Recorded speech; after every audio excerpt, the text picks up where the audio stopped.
You know, tipping just isn't for waiters anymore, and your wallet might be feeling it, kind of like mine. Joining us now is consumer expert Morgan Ward. And Morgan, welcome back to the show, first of all. She's a friend of the show, folks. Served as a professor at Emory University, so everybody knows you, Morgan. We're looking at tipping. Is it just me, or is everyone asking for a tip now? Everyone is asking for a tip, and consumers feel pressed constantly to tip people. So what's driving this? Why is that the case nowadays? There's a few things. There's the nudges on the electronics that we pay on.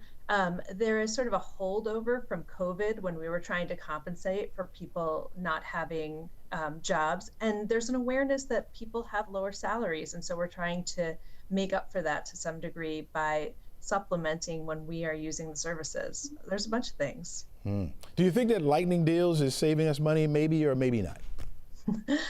I think sometimes they're saving us money, and there's a lot of times that they're not. But they're using so many very effective consumer techniques to make us feel the obligation or feel the urgency to purchase that it's hard to tell the difference. What constitutes a good sale? A good sale would be one where you're really getting a unique moment of savings. So it's not that you're just being pushed or anchored on some price that actually isn't even real, or you're being reminded that there are only two left. It's that you're purchasing something for a substantially lower price than you would normally be able to get it for. That's a good sale. How much does it play on your mental aspect? You know, how much does it play on you? And let me ask you this. Now, used to be a time when they said music in a store made you buy more. Is that still real? Yeah, that's true, actually. That higher tempo music can get you to purchase more and sort of like motivate you as you're walking through a store. So there's all these nudges we're not even conscious of when we're shopping. It's true. How about impulse? That impulse buy, right? It feels good now, but what about tomorrow? Let's talk about whether or not it's retail therapy or retail regret. Well, so many people engage in what we call retail therapy. We actually get a dopamine hit when we buy something.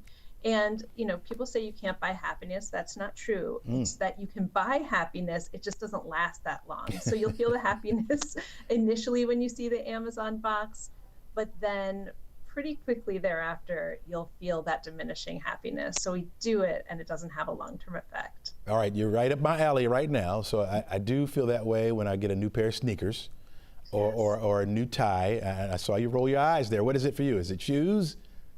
It can be shoes, it can be a purse. I mean, there are a lot of things. Unfortunately, the reason that I'm a consumer researcher is because I'm quite a consumer.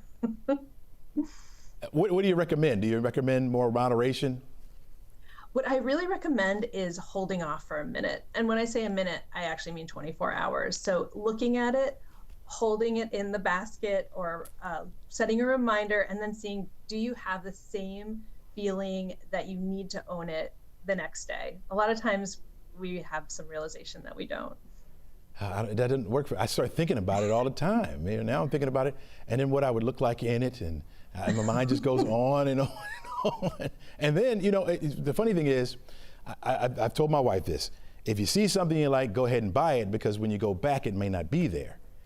I know, and I've done that too, where you have the regret of not purchasing it.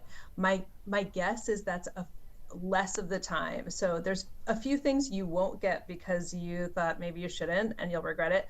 But most of the time, if you think about it, the thing that you're about to buy is actually not going to change your general outlook in a substantial way. So is it worth it? Real quick, is there any regret after buying? Do you see that more, or is that less of a thing? The post-purchase regret? Yeah.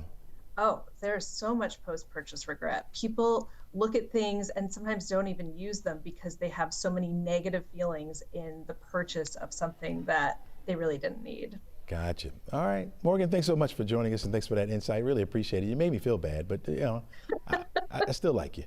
Next week it'll be better. All right, thank you so much. Really appreciate it. All right.